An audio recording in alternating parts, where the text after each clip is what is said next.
2019년 첫 번째 토요 새벽 기도에 나오신 여러분들을 주님의 이름으로 환영하고 축복합니다. 생명의 삶 본문을 가지고 계속해서 새벽 예배 때마다 묵상하고 또 말씀을 전하려고 하는데 마가복음으로 2019년도가 시작이 되었습니다.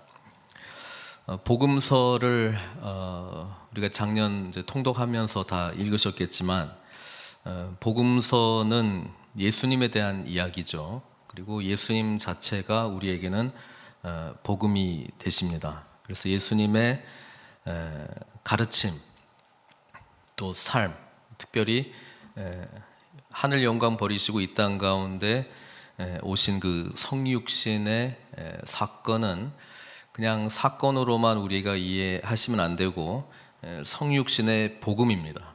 하늘 영광 버리시고 이 땅 가운데 오시고 인간의 몸을 입고 하나님이신 분이 오셨다라고 하는 것은 우리에게 복음이죠. 그리고 그 모든 내용들은 우리 하나님께서 우리를 너무나도 사랑하시기 때문입니다. 그냥 사랑하시기 때문에 인간의 몸을 입고 이 땅 가운데 오신 분이 아니고, 더 중요한 것은 창세기 지금 읽고 계시지만 인간이 하나님과 단절되었습니다. 죄 때문에 우리가 하나님과의 관계가 깨져버렸다라고 하는 것이죠. 그래서 이 죄의 문제를 창세기 때부터 회복하시겠다라고 해서 회복하게 된 계기가 예수님이 오셨기 때문에 그게 회복이 됐다라고 하는 것입니다. 그런 차원에서 복음이죠. 그게 우리는 속죄의 복음이다. 죄의 문제를 우리가 회개할 때 예수님께서 이 죄의 문제를 다루어 주셨다. 어떻게 다루어 주셨습니까? 죽으심으로. 그래서 예수님께서 십자가에 못 박혀 돌아가시기 전까지 오늘 1절에도 보니까는 큰 무리가 나와서 예수께서 그들을 가르치셨다 이렇게 되어 있는데, 뭘 가르치셨겠어요? 예수님께서 우리의 죄의 문제를 해결하시기 위해서 오셨지만 결국은 무슨 이야기를 하시길 원하셨냐면, 복음서는 공통적으로 이야기하죠. 하나님 나라의 복음을 전하기 위해서 예수님은 하나님의 나라의 복음을 전했다 이 말입니다. 하나님 나라의 복음은, 복음 자체는 우리가 하나님께서 우리를 너무나 사랑하셔서 하늘 영광 버리시고 인간의 몸을 입고 이 땅 가운데 오셨다라고 하는 성육신의 복음, 그 다음에 우리의 이 죄, 단절된 죄를 해결해 주시기 위해서 예수님께서 십자가에서 죽으실 수밖에 없었다라고 하는 속죄의 복음, 그리고 부활하심으로 말미암아 이제 새로운 삶이 우리에게 시작이 되었다. 하나님 나라 안에서 새로운 삶이 우리에게 주어졌다라고 하는 그런 놀라운 성령 시대를 말씀해 주시고, 또 뿐만 아니라 이제 다시 오실 것이다. 그래서 하나님의 나라가 예수님의 오심과 함께 시작이 되었는데 다시 오심과 함께 완성될 것이다. 그렇죠? 그래서 우리는 예수님이 행하셨던 모든 이 내용들을 복음이라고 하는 한 단어 속에 다 간직하고 묵상하고 이 삶을 살아갈 때 생각해야 된다고 하는 것이죠. 근데 예수님이 어쨌든 가르쳤던 내용은 하나님 나라의 복음입니다. 그래서 하나님 나라의 복음이 올 한 해에 굉장히 중요한 주제가 될 거예요. 하나님 나라라고 하는 것은 쉽게 이야기하면 하나님의 통치입니다. 그래서 우리에게 피부로 와닿는 그 통치 개념은 예수님께서 우리의 삶을 주관하시고 통치하신다는 것입니다. 그래서 하나님이 통치하시는 그 삶을 표현한다면 뭐겠어요? 늘 주님 뜻대로 사는 거예요. 주님 말씀대로 사는 거예요. 순종하면서 사는 거예요. 그게 하나님의 통치가 이루어지는 삶의 모습이라고 하는 것이죠. 예수님께서 하나님 나라의 복음을 전하시면서 특별히 관심 있게 하셨던 일이 있어요. 하나님 나라의 능력을 나타나기 위해서 병 치유 같은 사건들이 일어나고 귀신들이 쫓겨나가는 사건, 왜냐하면 이제 하나님의 통치가 임했기 때문에. 그래서 치유 자체보다는 하나님 나라의 능력, 생명력을 말씀해 주고 있는 것이죠. 다음 주 우리가 새벽 기도 때 더 자세히 살펴보려고 합니다. 그와 동시에 우리 예수님께서 하셨던 일이 뭐냐면 14절에 그 레위, 세관에 앉아 있는 레위, 마태죠. 마태. 예수님의 12제자 중에 마태를 세우는 본문이 나옵니다. 그래서 하나님 나라의 일이 진행이 될 때 반드시 나타나고 나타날 수밖에 없는 모습이 뭐냐면 예수의 제자들이 세워진다는 거예요. 제자가 뭐예요? 여기 말했죠. 나를 따르라. 그게 제자도의 핵심이잖아요. 예수님을 따라가는 자예요. 예수님의 뜻에 순종하는 자예요. 예수님의 말씀을 가까이 하는 자예요. 예수님과 같이 동행하는 사람이에요. 예수님의 말씀에 늘 귀 기울이고 예수님의 사역에 동참하는 사람이에요. 그래서 하나님 나라의 일을 위해서 부름받은 제자들이 점점 세워지는 거예요. 요즘은 좀 개념이 어떻게 되는지 모르겠는데 예수님을 믿는다는 말은 곧 제자가 된다라고 하는 것하고 동일어입니다. 동일어. 근데 이제 제자 그러면 마치 그는 신앙생활 좀 하다가 훈련도 좀 받고 나름대로 그렇게 된 사람은 제자고 예수 믿은 사람은 그냥 성도. 이런 개념들이 좀 있어요. 그게 하나님 나라 복음이 제대로 전해지지 않았고 속죄의 복음, 예수 믿고 구원받고 천국 간다 그 메시지만 너무 복음을 심플하게 전해져 왔기 때문에 보세요. 예수 믿고 구원받고 천국 가는 거는 굳이 제자가 될 필요가 없어요. 그죠? 그렇잖아요. 그냥 믿고 천국만 가면 돼요. 죽어서. 근데 예수님께서 가르치신 하나님 나라의 복음 그게 아니에요.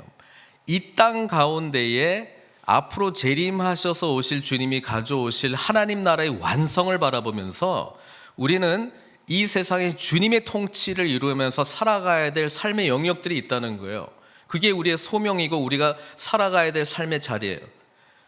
우리 그냥 교회 공동체뿐 아니라 가정에서든 직장의 삶의 영역에서든 삶의 전 영역이 예수 그리스도가 통치하는 영역이 돼야 되는 거예요. 그러니까 구원받고 천국 가는 거, 죽어서 천국 가는 그 개념으로서의 복음을 생각하다 보니까 통치 개념이 삶의 전 영역에서 굳이 이루어질 필요가 없어요. 그러니까 요거는 특별한 어떤 사람들이 예수님의 제자가 되어서 살아가는 것이다라고 하는 것이 성경에는 그렇게 나와 있지 않는데 그냥 교회 생활하다 보니까 막연하게 그냥 그렇게 생각하고 있는 것 같아요. 분명하게 이야기합니다. 예수님을 믿는다라고 하는 것은 구원받은 건 맞아요. 그러나 그게 끝이 아니에요. 구주로 고백하는 것이기 때문에 예수 그리스도의 롤드십, 통치하심을 우리가 고백한다면 삶의 전 영역에 하나님 나라의 역사가 나타나야 되는 것을 살아가야 되고 그 삶을 살아가는 게 진정한 제자의 삶이라고 하는 거예요. 그래서 예수님은 제자 세우는 데에 관심이 있어요. 나를 진짜 따라오는 자. 자격이 있어서 따라오는 게 아니고요. 예수님과 같이 구원의 은혜를 경험하고 주님을 가까이 하는 자는 뭐예요? 하나님의 통치하시는 삶이 삶의 영역 가운데 점점 구체적으로 이루어지겠죠. 전에는 내 마음대로 모든 것을 했지만 이제는 예수님이 주인이시기 때문에 당연히 주님과 논의하고 기도하고 주님의 뜻을 구하고 이제 어떻게 해야 될까요? 무엇을 하기를 원하시는가요? 하나님의 통치가 여기에서 어떻게 이루어질 수 있을까요? 그런 고민 속에서 한다라고 하는 거예요. 이 고민을 안 하게 되면 어떤 삶을 살게 되느냐? 이분법적인 삶을 살게 돼요. 세상은 세상이고, 그렇죠? 세상 문 벗어나서 교회 예배당 안에 들어오면 여기가 이제 나름대로 좀 거룩한 곳이에요. 그러니까 거룩한 곳에서 더 열심히 많이 하는 것이 교회에서 가르치는 것인가? 성경은 그런 이야기를 한 적이 없습니다. 하나님의 나라의 통치가 무엇인지를 우리는 세상 밖에서 사실은 더 보여줘야 되는 것이죠. 이게 진정한 제자의 삶이죠. 그러다 보면 교회가 부흥될 수밖에 없는 거예요. 단절된 삶을 살다 보니까 예배당 안에서 교회 공동체 믿는 자들의 모임 안에서 으쌰으쌰 하는 것 좋은 거예요. 그러나 방향성은 언제나 밖을 향해서 나가지 않는다면 뭔가 지금 우리가 잘못 잡고 있는 거예요. 잘못 잡고 있는. 우리 안에서 누가 성도인지 제자인지 아니면 특별 훈련 받은 특공대 제자인지 그런 구분. 예수님은 나를 따라오는 자들을 만드셨어요. 삼으셨어요. 그러니까 하나님 나라의 복음을 전하면서 주님을 따라가는 자는 다 제자 공동체라고 볼 수 있습니다. 그래서 보세요.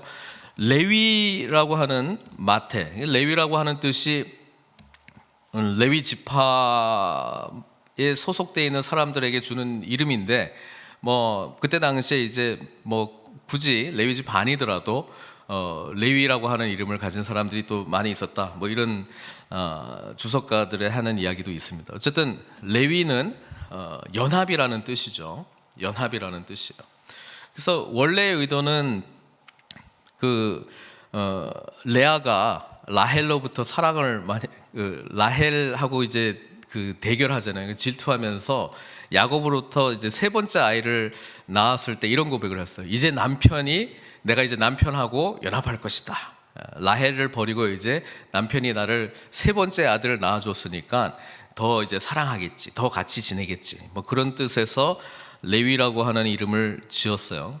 근데 하나님께서는 이 레위, 나중에 아들이었지만 이제 지파가 되잖아요. 레위 지파를 통해서 그 이름의 뜻대로 하나님과 사람들을 연결시켜주는 거룩한 제사장, 중보하는 그런 연합시키는 그런 귀한 제사의 직분들을 감당하는 거룩한 백성으로 삼아주신 것을 우리가 생각해 보면, 알페오가 아버지잖아요. 알페오 아들 레위니까 그 아들의 이름을 지어줄 때 레위, 뭐 어떤 특별한 의미를 부여해서 지어주지 않았을까. 너는 좀 거룩한 삶을 살아라, 하나님과 사람들을 연합하는 삶을 살기를 바란다, 뭐 그런 의미를 담고 레위라고 하는 이름을 짓지 않았을까.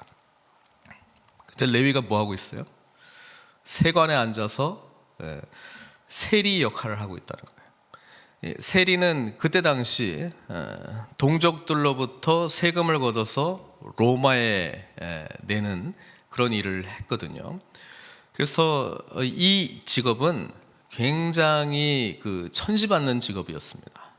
그리고 민족의 반역자다. 그래서 창녀들하고 같은 계열로 세리들을 그때 당시에는 생각을 했습니다. 굉장한 아이러니죠. 이름은 굉장히 거룩한 하나님과 연합하는 그런 이름인데, 삶은 가장 더러운, 세상 사람들이 보기에, 특히 유대인들이 보기에는 가장 더러운 일을 하고 있는 일을 하고 있어요. 거기에 예수님이 찾아가셔서 마태를 지목하시면서 말하죠. 나를 따르라. 그러니까 마태가 모든 것을 포기하고 주님을 쫓아갑니다. 이게 제자도라고 하는 거죠. 제자도 예수님이 통치하시고 예수님께서 말씀하시고 하는 부분에 우리가 언제 하나님의 통치가 이루어지는 것을 경험하느냐? 주님께서 말씀하신 대로 즉각적이고 무조건적인 순종이죠. 예수님이 말씀이라면. 이게 제자도의 핵심입니다. 그래서 제자도의 핵심인 이 온전한 순종, 적극적이고 즉각적이고 온전한 순종을 이루는 삶을 사실은 우리는 배워야 되는 거예요. 그걸 배우기 위해서 말씀 가운데 삶에 어떻게 적용할 것인가, 미루지 아니하고 즉각적으로 순종하는 그런 훈련을 우리가 받아야 된다고 하는 것이죠. 이 개념이 없고 구원받고 천국 가는 것만 복음이다라고 하는 아주 단순화 시켜버린 복음을 그냥 믿고, 나는 뭐 예수 믿으니까 뭐 그냥 또 천국 가는데 뭐, 그 다음에 플러스 알파의 삶을 살아가는데 해도 되고 안 해도 되고, 이렇게 생각하기 시작하면 신앙생활에 아주 큰 격차가 나타날 수밖에 없어요. 왜? 제자도에 대한 생각들이 거의 없고, 또 하나님 나라의 통치라고 하는 이 중요한 예수 그리스도의 하나님 나라 복음에 대한 개념들을 많은 부분에 우리가 소홀하게 다루기 때문에 삶의 전 영역 가운데 그리스도의 통치를 경험하지 못하게 되는 것이죠. 삶의 전 영역 가운데 그리스도의 통치를 경험하지 못하게 되면 세상 사람들로부터 비난받을 수밖에 없는 것은 너무나 당연하다고 저는 생각해요. 뭐 믿는 자나 안 믿는 자나 똑같네. 하는 일 처리하는 방식 똑같네. 왜 똑같습니까? 그리스도께서 통치하시는 방식으로 살면 손해보는 거거든요. 결국은요. 뭐 오늘 예수님께서도 새 부대는 새 포도주는 새 부대 이렇게 말씀하셨는데 그리스도의 통치 아래서 살아간다는 것은 완전히 새로운 가치관으로 살아가는 거거든요. 세상의 법대로 하는 거 아니거든요. 그러니까 손해볼 수밖에 없죠. 그래도 해야 되나요? 예, 여기에 우리의 믿음의 싸움이 있는 거예요. 여기에 믿음의 싸움을 포기해버리면은 삶의 전 영역 속에 그리스도의 통치를 포기하는 거예요. 그래서 쉽지 않는 거예요. 예수님 믿는 거는 쉬운 것 같은데 그렇게 살아가는 것은 그래서 쉽지 않고 만만치 않아요. 그러니까 기도해야 돼요. 그러니까 더 주님 붙들어야 돼요. 더 하나님의 크신 은혜와 성령의 주관하시는 역사를 경험하지 못하면 살아갈 수 있는 게 아니에요. 그러니까 예수님이 우리에게 성령님을 선물로 주신 거예요. 사람으로서는 안 되기 때문에 그런 거예요. 이 생각을 알게 되면 기도 안 할 수가 없어요. 해야 돼요. 간절히 할 수밖에 없어요. 이거는 죽고 사느냐의 문제예요. 그리스도의 통치를 이루느냐 못 이루느냐의 문제이기 때문에 처절한 싸움이 있어요. 그런데 이 제자관이 없으면 싸움의 영역이 아니에요. 그냥 똑같이 하면 돼요. 그렇죠? 그리고 교회에 와서 여기에서만 열심히 하면 나머지는 다 알아서 해줄 것이다라고 하는 막연한 기대가 있어요. 성경은 그렇게 말한 적이 없습니다. 예수님은 그렇게 가르치신 적이 없습니다. 그러나 우리가 어떻게 오랫동안 이렇게 신앙생활을 하다 보니까 그냥 그것이 당연한 메시지처럼 되어 있습니다. 그리고 성경이 말하는 거는 너무 현실이랑 너무 동떨어져 있는 이야기다. 그러면 어떻게 해야 된다는 거예요? 여러분, 하나님의 통치가 이루어지길 위해서 그래서 예수님이 주기도문에 그렇게 기도하라고 했어요. 하늘의 뜻이 이 땅 가운데 이루어지도록, 나라가 임하도록. 같은 기도거든요. 주님의 나라가 임하면 주님의 뜻을 구하게 돼 있고, 주님의 뜻을 구하게 되면 주님의 뜻대로 순종하게 돼 있잖아요. 그게 하나님 나라의 통치의 핵심이고 제자도의 핵심이라고 볼 수 있습니다. 그래서 여기 보시면 주님은 제자 세우는 데 관심이 있었다. 우리 예수 그리스도의 몸인 교회 공동체에서 해야 될 게 뭐겠어요? 하나님의 나라의 복음이 전파되고 또 그리스도께서 전 영역에 구원의 문제에 관해서 우리 너무나 잘 알고 있기 때문에 굳이 손대지 않겠습니다. 언급하지 않겠습니다.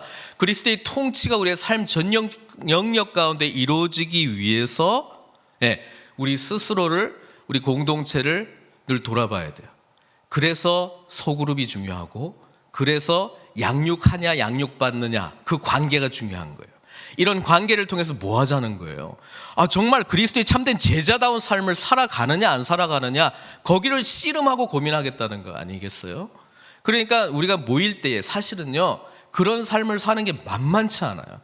그러니까 기도해야 되고, 그러니까 말씀을 더 분명하게 볼 줄 알아야 되고, 그러면서 공동체 가운데 새롭게 성령께서 주시는 그 은혜와 능력 속에서 우리는 세상에 나아가서 담대함으로 또 나갈 수 있는 거예요. 때로는 넘어지고 때로는 승리하겠죠. 자, 이런 대화가 공동체 안에 굳건하게 이루어지기 시작할 때 우리는 든든히 세상에 감당하지 못할 그리스도의 몸된 공동체의 영역으로 점점 나갈 수 있는 거예요. 이게 제자도입니다. 그러니까 주님께서 굉장히 놀라운 일들을 하시는 거예요. 여기 보면요. 근데 이 제자를 삼을 때 어떻게 하셨어요? 성육신의 복음의 메시지가, 예수님은 삶에 그냥 배어 계신 분이시기 때문에 하늘 영광 버리고 인간, 이 죄 가운데 타락한 인간을 구원하시기 위해서 오셨던 것처럼 예수님은 그때 당시에 뭐예요? 유대인들이 보기에 가장 죄인이라고 생각했던 사람들에게 찾아가고, 그 대표적인 인물이 마태인데, 마태 창녀들과 같은 그런 그렇게 죄인이라고 취급했던 마태에게 찾아가서 나를 따르라 이렇게 이야기해요. 재밌어요. 예수님은 기왕 큰 일을 하시려면, 기왕이면 그 종교의 중심지인 예루살렘에 가셔가지고 그 대제사장이나 아니면 바리새인 중에 가장 탑 리더들을 만나가지고 단판 승부해가지고 조직을 만들어서 이제부터 우리는 다 이렇게 갑니다. 예수님이 왕이십니다. 여러분 주님을 믿으십시오. 그리고 이분의 말씀을 따라하십시오. 그냥 명령 내려가지고 쫙 하면 될 텐데 어떻게 보면 가장 천대받고 무시받고 아무도 인정해주지 않는 사람한테 가셔가지고 나를 따르라 이렇게 이야기하죠. 왜 그렇습니까? 오늘 말씀하잖아요. 그리고 그게 지금 종교 지도자들의 불만이잖아요.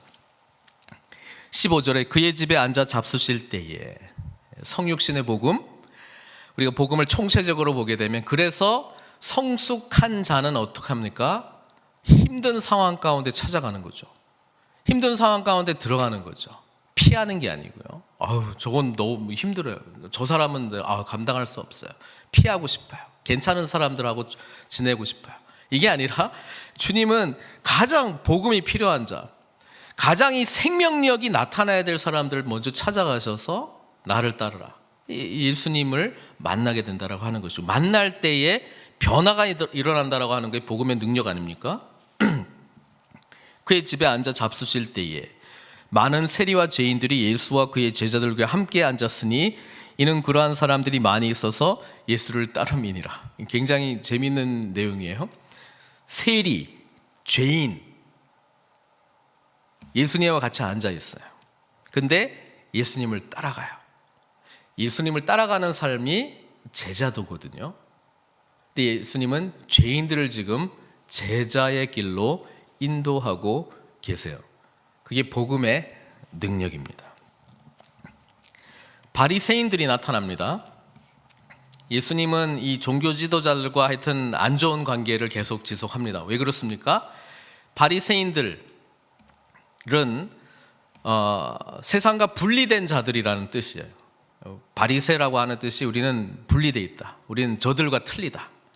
우리는 그 의미는 이거죠. 우리는 죄 가운데 있는 인간들하고는 틀리고 우리는 말씀대로 살아간 거룩한 사람들이다. 그게 이제 바리새파의 정체성이죠. 그리고 율법을 엄격하게 지켰어요. 엄격하게 지켰어요. 아주 철저하게. 1부터 한 100이 있다면 하여튼 플러스 알파를 하는 한이 있더라도 그냥 엄격하게 남들과는 차원이 다른 순종을 했어요. 자기들 생각의 순종이죠. 근데 예수님이 이들을 향해서 엄청나게 공격하세요. 왜 그러냐 하니까 이 바리새적인 길을 가기 시작하면은 율법주의에 빠질 가능성이 많이 있고요. 율법주의의 핵심은 뭐냐 하면 상대방과 나를 분리하는 건 좋은데 차등을 주면서 판단하고 비판하고 그러면서 자기는 스스로 의로워지는, 그게 이제 바리새파가 갈 수 있는 아주 율법주의가 나타날 수 있는 가장 안 좋은 모습이죠. 시작은 하나님을 위해서 지킨다는 명목으로 시작은 했는데 지내다 보니까 어떤 식으로 되냐면 율법주의, 바리새인들이 가지고 있는 질문은 딱 2가지밖에 없어요. 뭐냐면 나는 하는데 너는 왜 안 해? 나는 안 하는데 너는 왜 해? 그 2 질문이에요. 항상. 나는 하나님을 위해서 이거 하는데 너희들은 왜 안 해? 나는 하나님을 위해서 이거 부정하고 더럽고 죄 가운데 있기 때문에 나는 안 하는데 너희들은 왜 해? 항상 이 2 질문이에요. 이 질문의 핵심이 뭐예요? 나는 하고 안 하기 때문에 더 거룩하고 당신은 내가 하는 거를 안 하기 때문에 덜 거룩하고 내가 안 해야 되는 걸 당신은 하기 때문에 덜 거룩하다. 맨날 이거거든요. 그러니까 여기는 항상 정죄와 판단, 그리고 그 기준은 항상 자기죠. 근데 재밌는 건 이 사람들은 자기 기준이라고 생각 안 하고 하나님의 율법의 기준이다 이렇게 생각을 해요. 그래서 너무 안타깝고 위험해요. 내가 율법주의인지 아닌지를 쪽으로 가고 있는지 아닌지를 판단하는 가장 좋은 방법은요, 예수님이 어떤 삶을 사셨는가 보시면 돼요. 주님께서 왜 죄인들 가운데 들어가셨어요? 왜 연약한 자들 가운데 들어가셨어요? 왜 어떻게 보면 가장 거룩하지 않은 무리 가운데 한복판에 들어가셨어요. 그들을 구원하시기 위해서, 사랑하기 때문에 구원하기 위해서. 주님께서 들어가셔서 너희들 이렇게 사니? 나도 쿨해. 나도 너희들처럼 이렇게 살아. 그 메시지를 전하고 싶어서 간 게 아니에요. 그들을 진리 가운데로 인도해 주기 위해서 그들을 찾아간 거예요. 왜? 가장 하나님의 말씀을 잘 알고 있었던 바리새인들은 그들을 만나주지도 않으니까, 먼저 판단하고 정죄해버리고 가까이 가지도 않으니까요. 주님은 그 한복판으로 갑니다. 괜찮아, 이렇게 살아도 괜찮아, 하나님 사랑이야, 그 이야기를 전하고 싶은 게 아니에요. 회개한 죄인을 만들고 싶어서 찾아가고 만나신 거죠. 마태가 계속해서 죄인들과 이런 죄 가운데 있는 삶을 삽니까? 그렇지 않잖아요. 예수님을 따라가기 시작할 때는 삶이 송두리째 변하기 시작한다라고 하는 것이죠. 그거 하려고 하신 거지. 바리새인의 서기관들이 예수께서 죄인 및 세리들과 함께 잡수시는 것을 보고, 이 율법주의에 빠지게 되면은 항상 이제 판단, 아까도 말했잖아요. 두 가지밖에 안 한다고. 내가 하는 거 너는 왜 안 해? 나는 하는데 나는 안 하는데 너는 왜 해? 이 두 가지 가지고 무조건 판단하게 되거든요. 제자들에게 이르되 어찌하여 세리 및 죄인들과 함께 먹는가? 아주 중요한 질문인데 이 답을 알고 싶어서 질문한 게 아니에요. 책망하려고 질문한 거잖아요.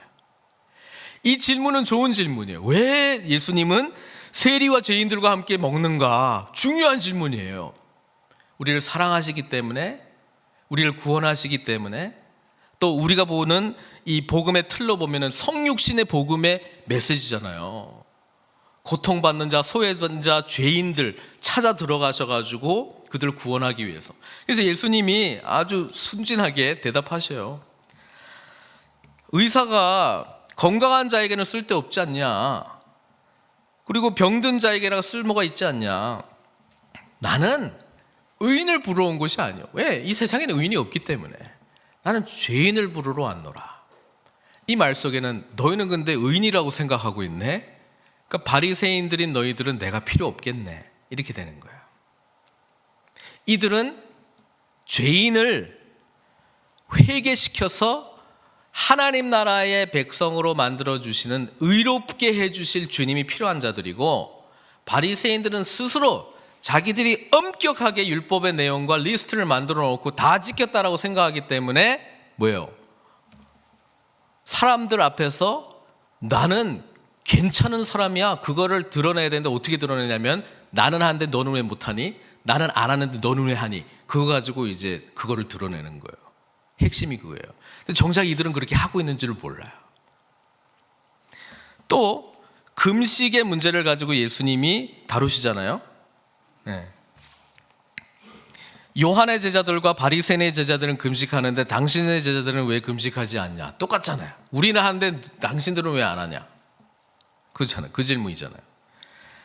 아까는 앞에 거는 우리는 안 하는데, 우리는 죄인들하고 세리들하고 가까이 지내지 않는데 더러워질까 봐 주님 당신은 왜 합니까? 또 이거는 우리는 하는데, 우린 금식하는데 당신의 제자들은 왜 금식 안 합니까? 금식, 구제, 기도, 이런 거는 경건 생활의 핵심 아니에요? 그 질문하는 거거든요. 근데 왜 당신들은 안 해요? 왜 금식 안 해요? 금식하는 거 본 적이 없어. 예수님의 그래 별명이 뭐예요? 죄인들의 친구이기도 하고 음식 먹기를 탐하는 자. 맨날 가면 맨날 파티하고 있으니까. 자기들은 금식하고 있는데. 그러니까 예수님이 이런 이야기를 해요. 우리가 마지막 그 주일 예배, 또 성구영신 예배 때도 이 신랑 되신 우리 주님, 우리 주님은 이렇게 오셨거든요. 나는 신랑인데 너희는 구원받아야 될 거룩한 신부가 될 자들인데. 요한복음의 첫 번째 기적이 가나의 혼인잔치에서 물로 포도주를 만들어 주신 이야기인데, 그렇죠? 아니, 혼인집 손님들이 신랑과 함께 있을 때 금식할 수 있느냐? 신랑과 함께 있을 동안에는 금식할 수 없느니라. 내가 지금 함께 있기 때문에 지금은 복음, 기쁜 소식을 전하고 있지 않냐? 그러니까 기뻐해야 될 시기인데 금식을 지금 해. 그러나 신랑을 빼앗길 날이 이르리니, 십자가에서 죽으신 그 사건을 또 이야기를 하죠. 그때는 금식할 것이니라. 그러면서 예수님이 지금 뭐 생배 조각을 낡은 옷에 붙이는 자가 없나니 찢어지니까, 또 새 포도주를 낡은 부대에 넣는 자가 없나니 부대가 터지니까, 새 포도주는 새 부대. 예수님이 이런 이야기 하세요. 나는 하나님 나라의 복음을 전하는데, 이 복음의 내용은 지금 너희들이 이해하고 가지고 있었던 차원하고는 완전히 새로운 가치관과 완전히 새롭게 되는 능력을 나타나는 하나님의 복음이다. 그래서 구약의 선지자들의 말씀들을 이들이 잘 이해했으면은 받아들였을 텐데, 새 마음과 새 영을 부어주시겠다. 하나님의 나라는 거듭나야지만, 다시 태어나야지만 들어갈 수 있는 나라. 그렇죠? 새로운 피조물이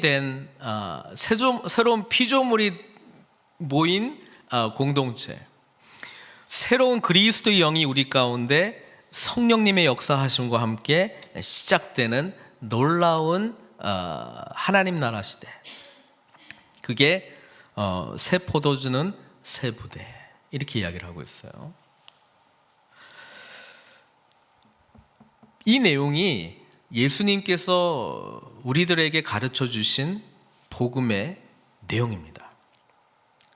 올 한 해 동안에 이 관점으로 우리 자신과 우리 공동체를 볼 수 있는 눈을 키우시고, 또 참된 제자가 되는 것이 어떤 것인가를 깊이 경험하시기를 바랍니다. 요한복음에 보면 나를 따르라 이전에 예수님이 하셨던 말씀이 있어요. 와보라예요. 와보라. 일단 come and see. 그 다음에 follow me예요. 그 다음 단계는 뭔지 아세요? come and die입니다. 와서 죽으라고. 와서 죽어야, 보세요, 하나님 나라, 하늘의 밀이 땅에 떨어져 죽으면 많은 열매를 맺는다. 그러니까 예수님께서 가신 길이 십자가의 죽으심의 길이고, 우리 보고도 제자가 된다라고 하는 것은 자기 십자가를 지고 주님을 쫓아가는 거니까, 그게 바로 죽음의 길인데, 옛사람에 대해서 완전히 죽고 그리스도 안에서 새롭게 살아가는 것을 의미하고 있는 것이거든요. 그러니까 옛사람으로 자꾸 낑낑대면서 주님 순종하는 모습은 율법주의로 가든지, 포기하면 완전히 그냥 그 탕자 같은, 그러니까 그럼에도 불구하고 하나님 그냥 나 사랑해, 그래도 사랑해, 이게 양극단으로 가게 되는데, 복음 안에서 우리가 주님을 만나게 되면 주의 일을 하긴 하는데, 뭐 자기 자신에게 뭐 관심 갖는 그런 것도 별로 없고, 뭐 별 관심이 없고, 오히려 뭐예요? 다른 사람의 유익을 구하는 거에 너무 관심이 많아요. 사랑으로 가득 차 있기 때문이고, 또 아픈 곳에 눈길이 가고 거기를 찾아가서 어떻게 하면 이들에게 그리스도의 사람으로 만들어줄 건가, 거기에 더 관심이 많은 거예요. 그럴 수밖에 없어요. 이게 복음의 생명력이고 능력이기 때문에 그렇습니다. 새 포도주는 새 부대예요.